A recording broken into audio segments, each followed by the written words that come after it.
Hi everybody, this is part 5 of our fluid mechanics course. In the last session we discussed about the governing equations in fluid mechanics in their integral form. We discussed about the continuity and momentum equation in their differential form. Now we want to discuss about the we discussed about the integral form. Now we want to discuss about talk about differential form of the governing equations. In this section, which is section 1, we talk about the continuity equation in differential form. What is the difference between the differential and integral formulation? Please refer to the part 3 of the course. We discussed there about the difference. Okay, as I told before, this is the textbook which we use for this presentation. Before going into the differential form of the governing equation, it's worth mentioning that you should be familiar with the vector calculus and operators which are used, because these operators generally simplify the governing equations and there's actually less space required for writing them.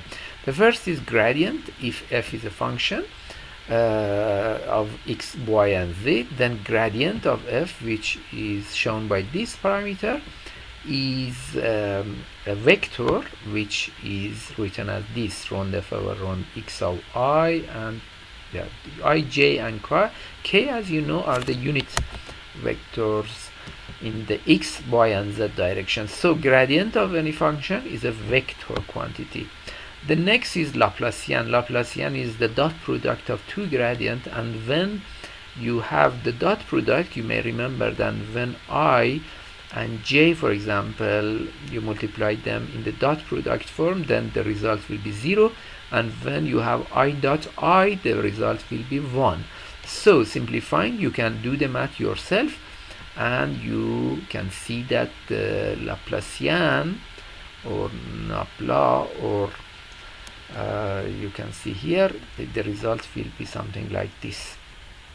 For any vector like this one, divergence of the vector, which is the dot product of gradient and that vector, again is not a vector quantity, it is a scalar quantity, because the dot product here again removes the ijk, and you have the parameter as shown here. And the last is curl of f, which is the external product, not the dot product, of a gradient and f, and as you may know, the result will be a vector which is shown by this determinant. You write ijk at the top, then round at the middle, and the function, the component of the function here at the bottom. Then you can drive the result. For example, you take I here, the column, and the row is corresponding to I, and then the result will be, for example, I multiplied by parenthesis round fz over round y minus round fy over round z, parenthesis closed, minus j again, and the same. You may refer to the mathematical textbooks for knowing about them, but please consider that you should be familiar with these vector calculus identities. So before again going to the calculation, I just want to remember that we have generally 3 coordinate system. The selection between the type of coordinate which you use depends on the type of problem and the geometry of the problem you are working on. The first is rectangular coordinates, the next is the cylindrical coordinates, and the last is spherical coordinates. And you can see that in the rectangular one you have x, y, z, and in the cylindrical one you have the r, theta, and z, and r, theta, phi in the spherical coordinates. Okay, let's start with the conservation of mass in the rectangular coordinates. In rectangular coordinates, the control volume chosen is an infinitesimal cube. Please note that this is the difference between today's course and the course in part 3 and 4. In part 3 and 4, the control volume is not an infinitesimal control volume, it is a finite control volume. But here, when we are talking about the differential formulation, we use an infinitesimal, as small as possible, cube with sides of length dx, dy, dz as shown here. The density at the center O of the control volume is assumed to be rho, and the velocity it means that the center is assumed to be v with the component u, v and w in the x, y and z directions respectively. To evaluate the properties at each of the 6 faces, you can see that there are 6 faces, 2 at the top and 4 at the sides of the control surface. We use Taylor series expansion about point O. Point O is at the center of the cube. For example, when you do not forget that for example, rho or density at the center of the cube is rho. So you want, for example, to calculate rho at the right surface. Right surface is here, dy, dz. There's an expansion, a very famous expansion in mathematics, which is named Taylor series expansion, and it says that when you have the value at, for example, at a point, that then at an infinitesimal distance far from the point, for example, at 1/2 of dx to the right, because you have rho here at the center and the distance between these 2 points is 1/2 of dx. So rho at the right surface will be rho at the center plus the variation of rho with respect to x multiplied by the distance which you moved to the right, which is dx over 2, plus rho 2 of rho over rho x2 multiplied by dx, half of dx to the power of 2, and so on to the power of 3, 4, and so on. As dx and dy and dz are infinitesimal values, when you do the power or calculate do the power, whenever as the power will increase, for example 2, 3 and 4, the value of the parentheses to the power of n will be decreased. So you can neglect the second, the third or the fourth terms with respect to the first term, as you can see here. So neglecting higher order terms, you can write that rho at x plus dx divided by 2 is rho plus the variation of rho with respect to x multiplied by the distance. So in a similar way, you can find rho here at the left face. What will be the result?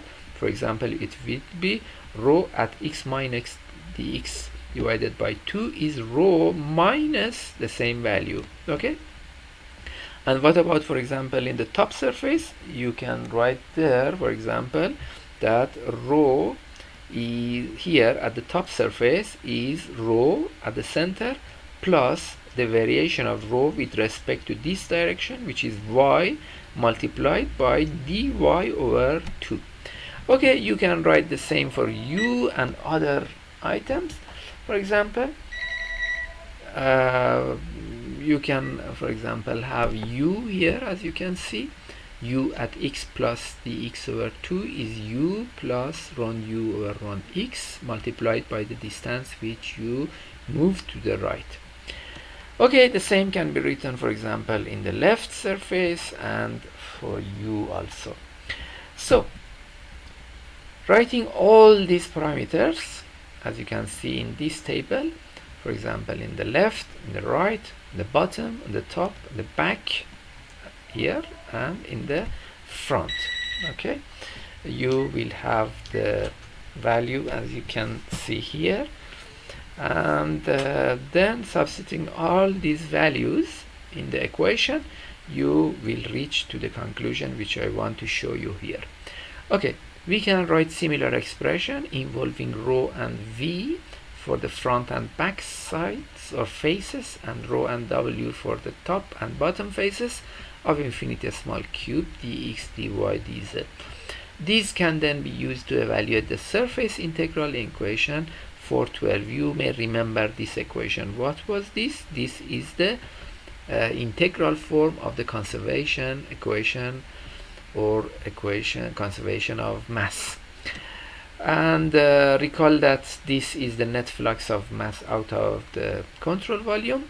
Table 5.1, which was the table in the last slide, shows the details of this evaluation. Note, we assume that the velocity component u, v, and w are positive in the x, y, and z direction respectively. The area normal is by convention positive out of the cube. We discussed about this last week. And higher order terms are neglected in the limit. The result of this work is the value shown here. This expression is the surface integral evaluation for our differential cube. To complete equation 412, we need to evaluate the volume integral, as you can see here. And if you substitute the values into the mass conservation equation, you will reach to the differential formulation of the mass conservation law. And this is the continuity equation in its differential formulation. You can see that in the first part shows the variation of rho multiplied by the velocity component, each in the corresponding direction, plus the variation of rho with respect to time. Equation 5.1a is frequently called the continuity equation. And by the vector operators I explained before, you can write the equation in its vector form. For example, these three parts can be written as divergence of rho v, and then by substituting you may have round rho over round t, which is the same as this one, plus instead of three parts you can write divergence of rho v. In the final exam I may give you this in the form shown here and ask you to open it based in its components. There are special cases for the conservation of mass again, like the one we had in the integral form. This is the basic equation. For example, if the flow is incompressible, which means that rho is constant, it means that rho is constant both with the location and also with respect to time. So this term will be 0. The rho can be taken out of the difference here, and dividing both sides by rho, you will reach to the equation shown here, or divergence of v equals 0. So for incompressible fluid, this is the form of the continuity equation. Another special case is a steady flow. If the flow is steady, then just this term will be 0. Okay, this term will be 0, and the resulting form of the continuity equation will be as shown here in 5.1d, or divergence of rho v equal 0. Please work with these special cases as you will encounter them again in the final exam. Okay, what about the cylindrical coordinates? In the cylindrical coordinates, this is the form of the continuity equation, but the important point is that the vector form of the equation is the same. It does not change, and you can see that the vector form of the continuity equation in the cylindrical coordinate is the same as the vector form of the continuity equation in the Cartesian coordinates. And again here you may work for the special cases. For example, for the incompressible case you will have the same equation, and for the steady flow again you will have something similar to the Cartesian coordinates. Okay, I ask you to read examples 5, 1, 2 and 3 in the book very carefully, because they will guide you on how to apply or use these equations. A very interesting definition, which is the direct result of continuity equation, is the stream function. First of all, please note that the stream function is defined just for two-dimensional, not three-dimensional flow, and for the incompressible flow. Streamlines are lines tangent to the velocity vector in a flow at an instant of time. For example, if this is the horizontal component and this is the vertical component, then this will be the resultant velocity vector, and if you draw a tangent to the velocity vector at each point, then a curve which will be produced like the one you can see here or here. What is the meaning of these curves which are named the streamlines? The name is that at each point on the streamline, if you draw a tangent to the line or curve, then the arrow will show the direction of the velocity at that point. By this definition, you can simply find that dy over dx, which is the slope of the line, will be the y component divided by the u component.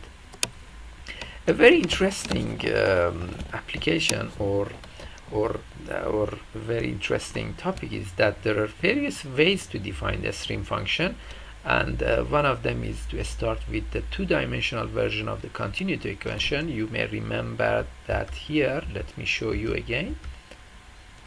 If you remember, for the special case where the flow is incompressible, this is the form of the continuity equation, and if the flow is incompressible and two-dimensional, then this third term will be dropped and you will have rho u over rho x plus rho v over rho y is 0.